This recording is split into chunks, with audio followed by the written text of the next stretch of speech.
Hello, everybody. How are you? A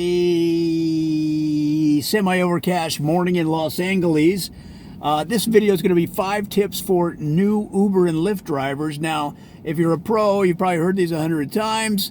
This isn't for you. This is for somebody new that has no idea what is going on, and it might help you do better, make more money, meet more attractive people in your personal life, save more, purchase real estate, build an empire, retire at 27, and then buy 17 high-speed Camaros and race them while you're filming a new version of Fast and Furious called Camaros on the Run from the Law. That might be what happens. I don't know. So first of all, get to know the app. See, if you're in the middle of out driving and you're new to the app, either one, Uber or Lyft, and the most of the time you spend on your phone on apps is playing mobile Call of Duty, I mean, when the thing goes off, you may start playing it like it's a game. Okay, it's just an app to get rides. It's not a game. You might start driving around like you're in a tank. Okay, now maybe that's the way you drive normally. I mean, we all have our personal styles. Of course, you have to stay within the law. Maybe you drive like maybe your car looks like an M16 tank. I don't know. If that's the case, just make sure it's waxed.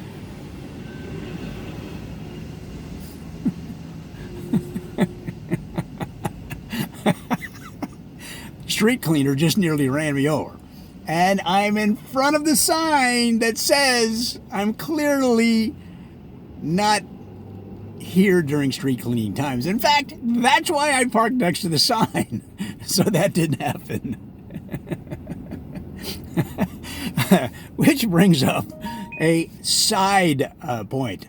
Always check the parking signs if you have to when picking up passengers. Don't pull up to red zones and all that, et cetera, et cetera. But we'll get to that later. Right now, we're just going to focus on these 5. So get to know the app, right?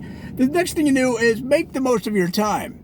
Like if you're going out to make some money with your Uber Lyft, maybe you're getting off your regular job, you're doing it part-time, and you go out driving around like you're trawling for fish with chum, okay? Driving around your city on a slow crawl, that's not the way to do it. You're not making the most of your time.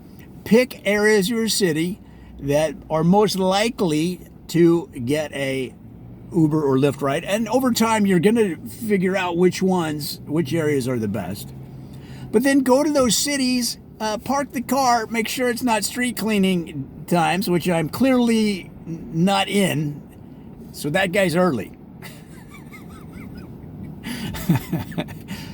And then park it and wait for a ride. Save some gas, right? And then the same when you drop off a passenger, if there isn't one like right after, if it's not super busy, you may not get an immediate ping right after you drop off. Then just park it where you are. I mean, if you're clearly in a dead zone, if you're in the middle of the San Gabriel Valley, for example, in Los Angeles, which is east of LA, the San Gabriel Valley is 900,000 square miles, okay? And there are 450 Jack in the Boxes, 917 McDonald's, 2,400 Carl's Jr.'s, and there's probably, I'm going to say 10,000 or so IHOPs and Denny's combined. But so in other words, you can't go very far without getting to some kind of civilization. But the problem is there are dead zones. So if you drop off somebody in the middle of a field next to an airport that's in an area that hasn't been touched since European settlers came over the hill, then it's unlikely you're going to get a ride at that point. So drive to an area where you're more likely to get a ride. All right, now, this is a debate within the rideshare community, but try to get good ratings. Now, some people say ratings don't matter. You have to maintain a certain rating. I don't know what it is for your particular platform. But don't go out of your way to be antagonistic, and it's still customer. Really, the driving, how hard is that? I mean, it is difficult in certain situations, but for the most part, it's a customer service job. And for that reason, you don't have to go overboard. You don't have to carry a shoe shine kit with you and offer to give them a quick spit shine. You don't need to bouffant their hair, okay, or give them a shoulder massage. Don't touch her. Don't touch anybody. But you don't have to give massages, which you should never do. Don't touch anybody. You get my drift, okay? You don't have to walk them inside their hotel and introduce them to the concierge, for example. You don't, if you're dropping them off at a restaurant, you don't need to get out of the car and walk them to their table and take their appetizer order, okay, to get them started. That's not part of your gig, all right? If you're taking them to a sporting event, you don't need to walk them to their seat and then ask them if they want some popcorn or some hot dogs or whatever. That's not part of your job, okay? But up until a certain point, it is a customer service job. Open the door. Get out and open the door. Greet them, okay, with some energy and enthusiasm. I mean, how many times have you gotten into a car, an Uber or Lyft car, and the driver has the personality of a wet blanket laying in a field of wet trash, okay, just laying there, sopping, dead. So give it a little zip, give it a little zest. Again, stay within your personality. If you're not Mr. Jazz, then you don't have to act like somebody you're not, okay? But greet them, look them in the eye. The basic things that you learned when you were a youngster. So that leads to another debate within the rideshare community about accessories. Now, for me, what do I mean accessories? So I mean add-ons like water, gum, candy. I'm not a water, gum, candy guy. Now, I'm just not.